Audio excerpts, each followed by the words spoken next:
Okay, this is a 2006 BMW 330i. I'm underneath it right now. So this is where your exhaust would be. Your exhaust comes off with, one second here.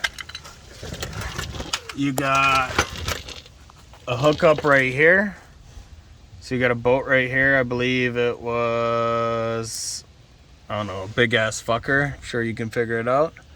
And then there was a rubber mount there. And then like a 13 millimeter right there.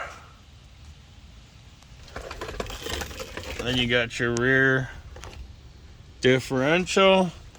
You got the rear bushing that connects from your drive shaft to your differential. So we got to remove all these, which is like 10 and 8 millimeter, I believe.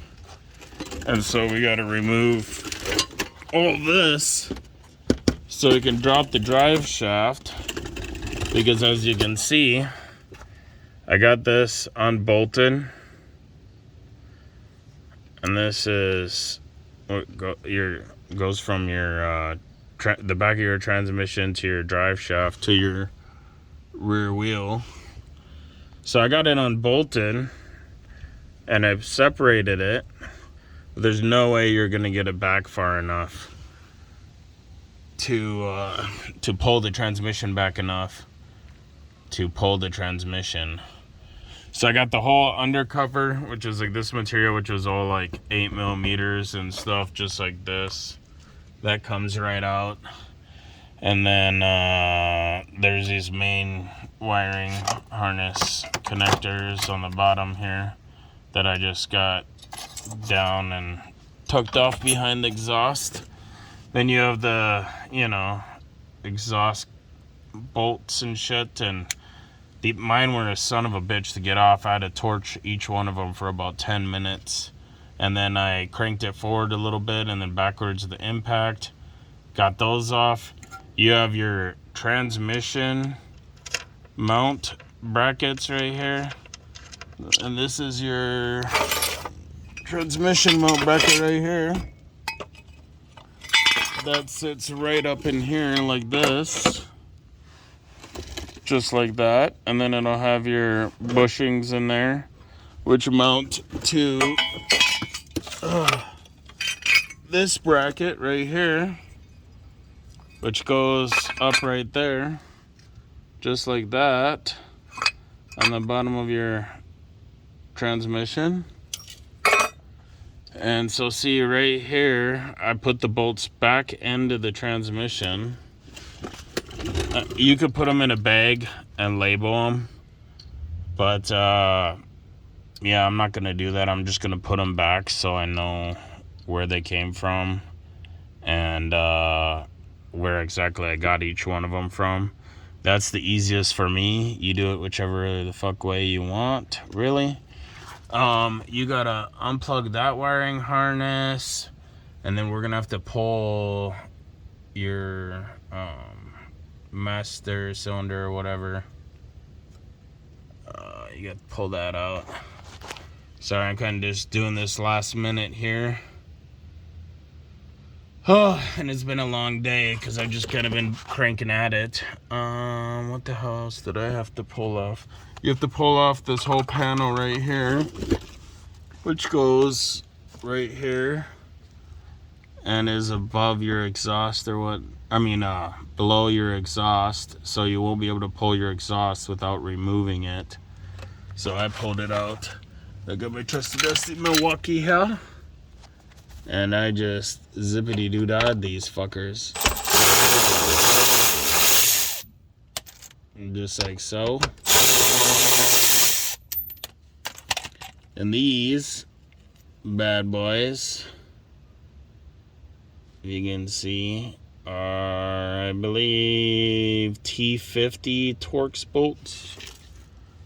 But I'm just putting them in my metal pan until I remove the shielding. And once I remove the shielding, then I'm going to put the bolts back in there. But you can see how it holds the shielding in. Mine's kind of coming apart right there.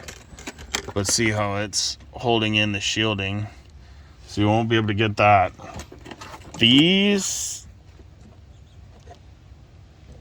I don't think I'm gonna have to remove these. I can't tell here. Let's see if we can see. Yeah, nope. See, these are just free falling. I probably have to remove this one, which is an 8mm. So we'll remove that one. And then this bad boy is a 10mm. And then this on mine is busted. If not, I believe this is a 13mm. So you would remove that. Mine's busted, so I'm not gonna worry about it. I'll probably just put a self-tapper when I put it back together and self-tap it back up there. Because, yeah, I'm not buying a new heat shield. Fuck that. And then, what else we got here? Besides that, I think this just pulls out from there. So then that's this heat shield gone. And then you have this rear heat shield, which, ew, just kind of separated right there. So there ain't none really holding that on, and probably not on this side either. So what we're gonna have to do, is remove this, which I would say is, my assumption would be a 10mm, and then probably that 10mm, and then this 10mm. And then we have to unbolt this rear bushing, and I'm going to be putting in a new bushing because I don't know. Oh yeah, here you can see right there. Mine's cracked, so if you see cracking like that, it's probably a good idea to replace it. Look at that cracking right there. Ooh, that's getting replaced. This is just surface rust, so while I'm at it and then while I'm down here, I'm probably going to give this a light sanding and then, you know, spray it with some Rust-Oleum rust reformer paint, just so then, you know, it doesn't rust anymore. Or I got a wire brush wheel. I'll probably take a wire brush wheel to it, and wire brush wheel it, and then do all that. And I'll probably do it to pretty much all this surface rust. I'm not seeing any major, you know, penetrating rust, but just surface rust, and I'm gonna do it to this shit back here too. I mean, this car has got 200,000 miles on it. You know, it's a 330i with 200,000 miles. So, you know, she's gonna have some blemishes. This right here doesn't look too good, but we'll just put some safety goggles on and a respirator and a good old wire wheel, and we'll fucking hack at her and, you know, get her as clean as possible and then paint her up. Oh yeah, it looks like there's another 10mm right here. Oh, okay. And then what we're gonna do, once you get the drive shaft out, you'll be able to, here, let me turn on my flash. You can see up in there, we have our shift linkage. There's one part of it, and the other part you can't see. Maybe, yeah, you can right there. There's part of it too. So I'm sure there's a lot of other videos where they show you kind of how to disconnect that, so I'm not going to get too into detail with that. Just disconnecting some clips and whatnot. And then we have to, see, there's that bolt, and then there's another one up on top. It's hard to see. But you see the blue cap bolts? Those ones we have replacements coming in, just like those. But you remove all your bottom ones.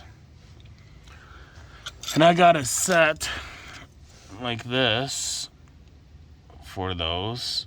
I got this for like 20 bucks on Amazon, so not too big of a deal. I got this one for like 16, 17 bucks on Amazon too. So we'll remove the bottom bolts, and then what we're gonna do is drop this transmission down. I'm gonna loosen the top of the motor mounts a little bit so I get a little bit more angle. And then I got some, I don't know where they're at right now, some long extensions and a swivel like so. And we're gonna get back there with the impact and freaking impact them out, and then we'll be able to take the transmission. I got a wooden mount that will go on here, so just a piece of plywood with 2x4 the shape of this, and then it's got some plywood, 2x4 on the top that will pretty much be rolled, so then it holds the transmission in place. Then I'm going to feed a ratchet strap around the top, and then ratchet strap it to the wood mount, and then I'm just going to slide it back, drop it down. Then I'm going to just pretty much slide the whole transmission back in here, drop it down the ground, slide it straight back in here, and then you can replace your flywheel and your whole clutch assembly and all of that shit. And then you could easily get in your bell housing of your transmission or whatnot and replace all of them gaskets and stuff. And we'll see if I have to do the rear main seal. If I have to do the rear main seal, I'll do a separate video for that. So, well, just figured I'd show you guys this. Should be the same on a 325i, 328i, and all of that. Thank you for watching. Hope it helped y'all.